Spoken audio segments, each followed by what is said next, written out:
Hello hello दोस्तों, लेकर आ गए हैं आपके सामने बिग बॉस 19 का एपिसोड 1 का रिव्यू। जरूर बताइएगा एंड में कि आपको कैसा लगा, और जब आप एंड तक जाएंगे तो आपको निश्चित तौर पर हंसी जरूर आएगी। आज एक ऐसी बात है बिग बॉस के लिए।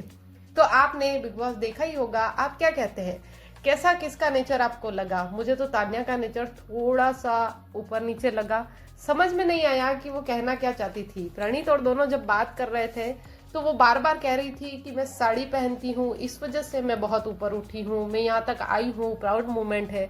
दोस्तों, छोटे कपड़े तो मुझे भी नहीं पसंद है, लेकिन ये क्या बात हुई कि मैं साड़ी पहनती हूँ और यहाँ तक आ गई हूँ, ये मेरे लिए बहुत प्राउड मोमेंट है। वो ऐसा नहीं लगता है कि अपने आप में ही थोड़ी सी अहंकारी है कि मैं ही सब कुछ हूँ? बाकी छोटी छोटी चीजें तो सब में चलती ही रही। और आपने देखा होगा कि अमन मलिक किस तरीके से अपने चेहरे पर कुछ तो पहन रहे थे, जिससे कि कुछ तो होता है। दोस्तों, ये चीज गौरव खन्ना के लिए भी नहीं थी और मेरे लिए बिल्कुल ही नहीं थी कि ऐसी कौन सी चीज होती है जिसको पहनने से या तो खराटे नहीं आते या जो भी होता है, गला उसका चौक हो जाता है, वो कैसे खुल जाता है, मेरे तो कुछ समझ में नहीं आया। और गौरव ने जो अमल को कहा है वो देखकर तो ऐसा लगा कि जैसे ना गौरव बिल्कुल मेरे जैसा ही सोच रहा था। गौरव ने अमाल को कहा कि नतालिया को दिखा दे, ये वो सोचेगी इंडिया वाले ऐसे सोते हैं, इंडिया कितने आगे बढ़ गया है।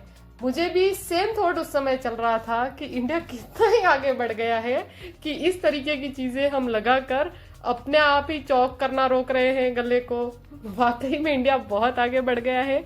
आप मुझे जरूर बताइए कि आपको बिग बॉस 19 कैसा लग रहा है।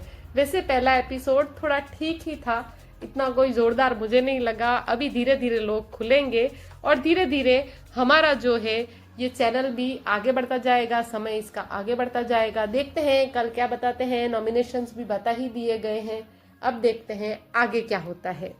और मृदुल की महानता तो आप सब लोगों ने देख ही ली कल के एपिसोड में कि किस तरीके से उन्होंने दूसरों को सबको कहा कि अंदर जाइए और मैं आराम से बाहर सो जाऊंगा। हो सकता है कि उन्हें अकेले सोना हो सकता है कि वो अकेले ही रहना चाहते हो रात को, लेकिन ये क्या मानता हुई कि मैं ही सबसे महान हूँ कहकर खड़े हो जाना। अपने लिए थोड़ा बहुत स्टैंड तो मृदुल ले ही सकते थे, लेकिन फिर भी एक सॉफ्ट कॉर्नर हमारे अंदर होता ही है जिससे कि हमें लगता है कि ठीक है, सब आराम से रहें और मैं बाहर सो जाता हूँ। उसमें इतना मृदुल मुझे गलत भी नहीं लगा, पर ठीक है, देखते हैं आगे मृदुल अपने लिए क्या ही स्टैंड लेते हैं। तो मुझे जरूर बताइएगा कि आपको मेरा ये छोटा सा रिव्यू कैसा लगा, और फिर मिलते हैं कल एपिसोड 2 में, जिसमें कि हम अपनी बातें जरूर रखेंगे। धन्यवाद दोस्तों।